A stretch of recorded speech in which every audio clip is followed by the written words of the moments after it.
So I just watched a really great video about Ghislaine Maxwell's father, Robert Maxwell, owning McGraw-Hill, the textbook company that has a monopoly in private schools and public schools all across the US. But do you know who owns it now? Because that, to me, matters more in this moment. And I want you to understand who is controlling the narrative that is teaching your children right now. And I don't think you're going to like it. So if you don't know, Platinum Equity owns McGraw-Hill. They acquired them in 2021. But who owns Platinum Equity? Well, I'm going to tell you.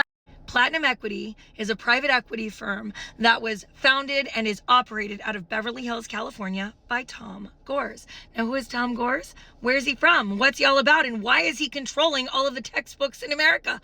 Thomas Gores was born in Nazareth, Israel, and then he matriculated to Michigan, where he grew up and became a big player, billionaire in American politics and in American industry. Now, I talk a lot about private equity, but Platinum Equity is known for some horrifying investments, especially in the for-profit prison system and exploitation racket and in the education system. I want to show you how they're creating monopolies that are single-handedly driving up costs for the poorest people and the people with the least amount of leverage in America. Now, in addition to owning the Detroit Pistons, why do they all own sports teams? Why?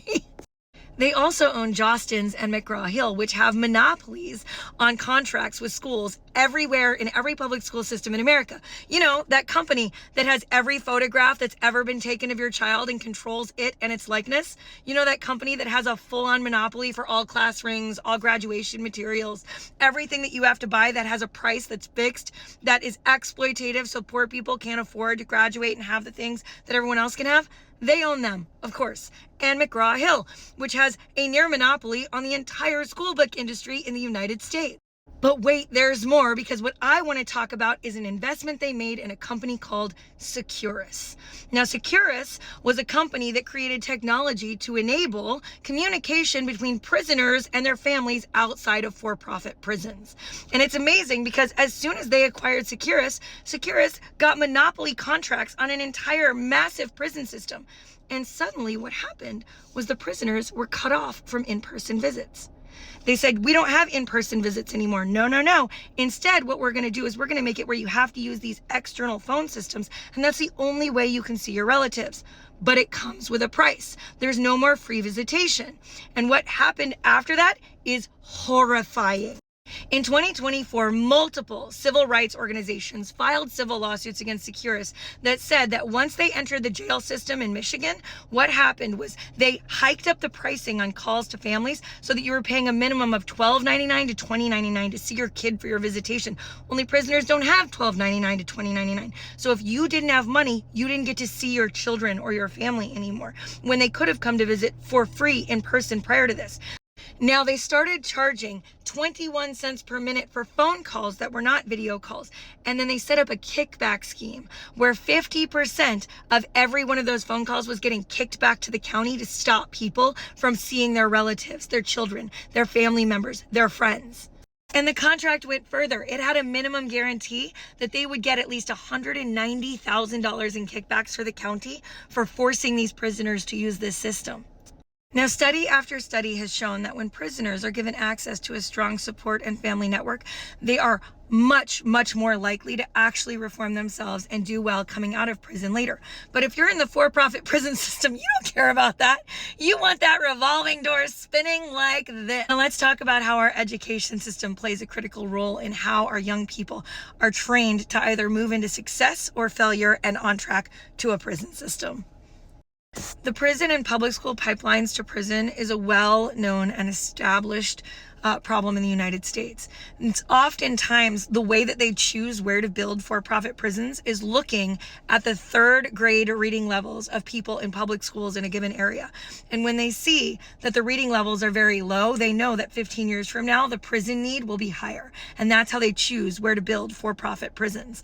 So you have to understand that controlling our education system, controlling our scholastic programs is also creating a pipeline to the prison system. And private equity has their hands in all of it. But it's also how we instill and shape public opinion from an early age. And I want to show you one of the ways that they're doing it for adults in America, because they also happen to own Cision and Centerfield.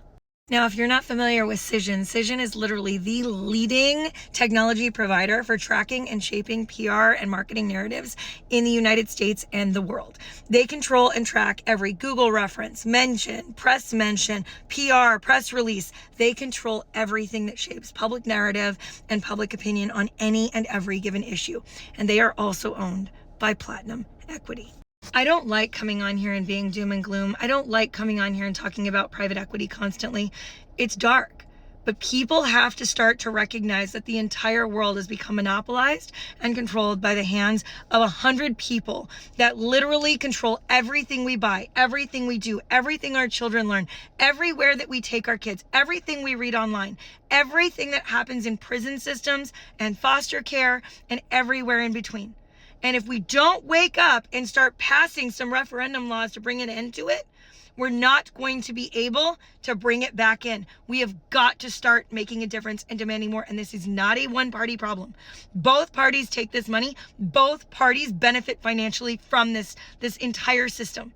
Both parties leave Congress and run off to sit on boards of directors at private equity firms. Ask Kristen Sinema. She just did it again.